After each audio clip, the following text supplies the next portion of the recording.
gusto mong gawin ng ganitong klase ng edit, Let's go. Okay. eyeball sa CapCut, trace new project, export yung video ninyong na-record, add one trace, huwag kalimutan aspect ratio 9:16, size TikTok, check. Kailangan ang timing yung patalon na. Tap ang min clip, split, trace, mag-change ng outfit. Siguraduhin nakalabas yung white sidebar sa main clip para mahanap natin yung mga tools sa baba. Trace, split, trace ang main clip sa kaliwa para mag-highlight. Hindi na natin kailangan trace, delete. Yung white line ilagay sa may gitna ng white bar. Trace main clip sa kaliwa.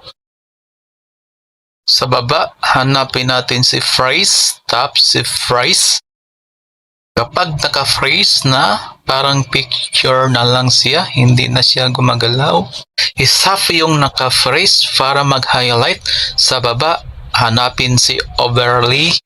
I-phrase si overlay para bumaba.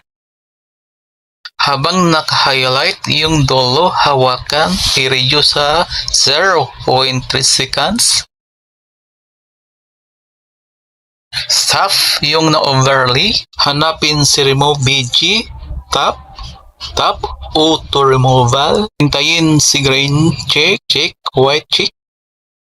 Tap yung navigation bar sa kalawa para makita ang sign diamond. Trace keyframe, yung white line ilagay sa unang dulo. Adjust yung screen, yung tao, itago, mag-automatic na siya magka-keyframe.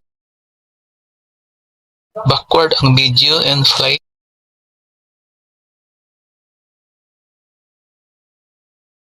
Yung white line itapat sa may overlay. Trace yung na-overlay. Habang naka-highlight sa baba, hanapin si effect. Trace effect, trace body effect. Ang gamitin ng effect si favorite 1. Naka-fro, trace si favorite 1. Check. Backward ang video sa main clip, then play. Tap ang main clip sa kalawa.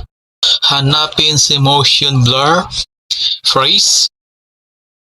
Adjust ang number 46. Check. Nagko-compress pa. Hintayin mag-green check. Backward sa unahan. Then play.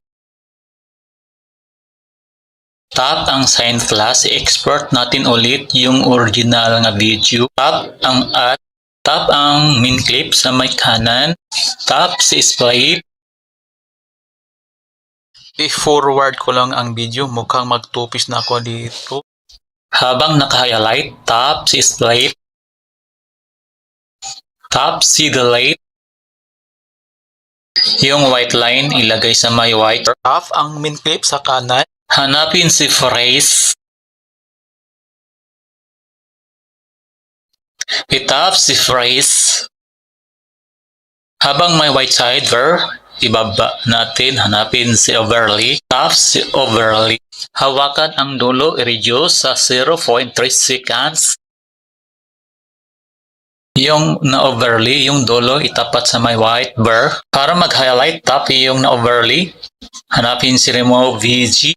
Tap si remove VG. Tap auto removal. Kapag naka-green check, white check. Itap ang navigation bar ng arrow. Lagyan ng keyframe. Itap si sign diamond. Sa unang dulo, lagyan ng keyframe. Adjust sa kamay ang screen. Itago ang tao. Automatic na siya magka-keyframe. Tap ang main clip sa may kanan. Itap si effect. Tap body effect. Tap ang naka-fro. Favorite 1.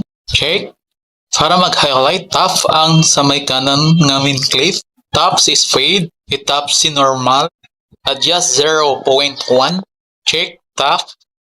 Habang naka-highlight, hanapin si motion blur. Tap.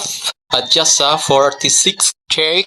Nagko-compress pa. Hintayin mag-green check. Backward ang video sa pinaka-main track, then play.